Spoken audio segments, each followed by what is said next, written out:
Hello, YouTube. This is the Gentleman Scholar here. And Willie, if you can see him, there he is. He has to find out everything. I wanted to get this video in because it doesn't look like I'm getting out of this next trip that's coming up. It's a 3-day. Tomorrow night in Dallas, next day in Newark, and I get in kind of late on Friday night. So I thought I'd get this in. What is the one hobby that you do, you discovered that you were younger, that you still take part in now? And that one's an easy one for me. It is superhero comics. Just all you have to do is take a quick look at my room, my spare room, the zero room. Let's not forget the Superman, Green Lantern, Captain Marvel, Captain Marvel Jr., and I believe that's Loki over there. There's the Thing from the Fantastic Four. All you have to do is look around to know that I'm still fully into this stuff. I'm going to just reach out randomly off one of the comic piles here. Oh, Zatanna, Bring Down the House. Character that's been around for a while. Anyway, the backstory behind that is, hey, Willie. The backstory behind that is when I was a kid, my mom was freshly divorced, and she bought me a comic to shut me up because, 6-year-old kid, hyper, stressed out because the marriage is just falling apart, and God knows what my mom's going through mentally, and my dad's out of the picture for now. So my mom picked me up a comic to keep me quiet, and it's a good thing that she did. It was a Wonder Woman, super spectacular, 100-page super spectacular, and it blew my little mind. I'm sitting at my grandmother's, I guess you could call it, breakfast bar. It overlooked the river. She had a huge picture window there and breakfast bar, and I had that thing opened up. It had the latest issue story in it.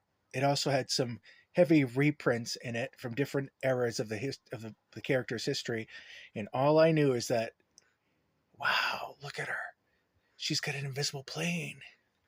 She can deflect bullets with her bracelets. And she's got a magical lasso a magical yellow golden lasso that makes you tell the truth. This is the stuff of the gods.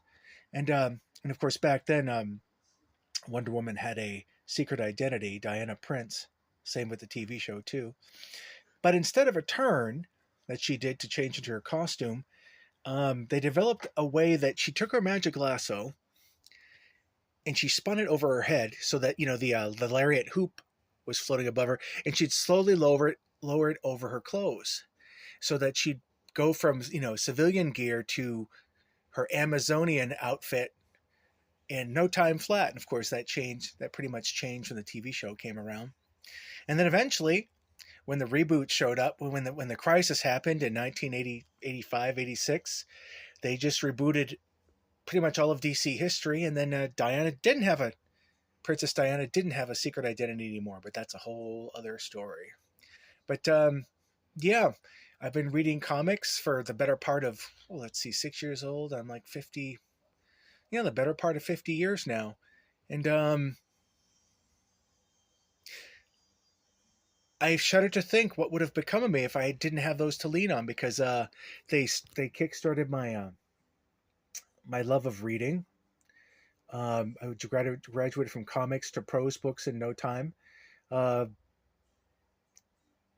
Science fiction, fantasy, the whole thing, just new ideas, and it just basically saved my sanity, really, because what comic books are, especially superhero comic books, they're concerned with the idea of doing the right thing, regardless of how much it costs.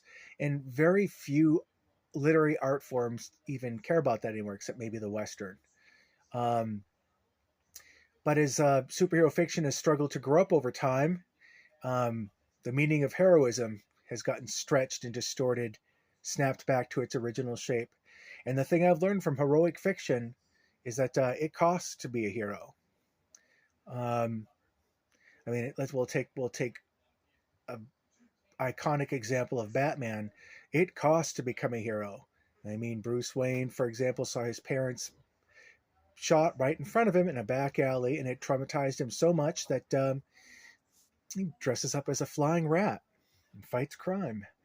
Um, of course, his inheritance and his bottomless wealth allow him to have a cave and all these glorious doodads and gadgets and military like vehicles to fight crime. But that's how he's trying to make the world a better place by making sure that never happens to another kid ever. Of course, it's an uphill battle because I mean you can't ever really stomp out crime, especially in Gotham City. But yeah, I've met in these. The main two universes are DC and Marvel. There are some other ones off to the side too.